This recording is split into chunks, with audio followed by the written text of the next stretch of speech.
जपानमध्ये 4 मजला का नसतो? या ठिकाणी तिसरा मजला झाला की लगेचच 5वा मजला असतो आणि जर तुम्ही जपानच्या कोणत्याही हॉटेल, मॉल किंवा हॉस्पिटलमध्ये जरी गेलात तरी आपल्याला नंबर 4 कुठेच दिसणार नाही. एवढेच नाही तर जपानी लोकांच्या मोबाईल नंबरमध्ये देखील 4 नसतो.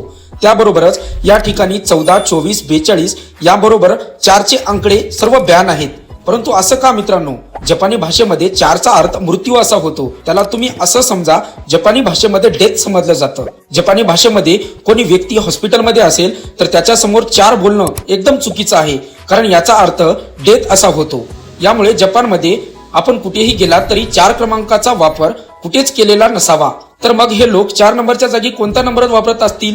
याचा पर्याय म्हणून हे लोक पहिल्या नंबर बरोबरच 5च्या अंकासोबत ए चा वापर करतात, जसे की 1, 2, 3 आणि 3A नंतर 5, 6, 7, 8 तसेच 13 च्या नंतर 30A आणि मग 15.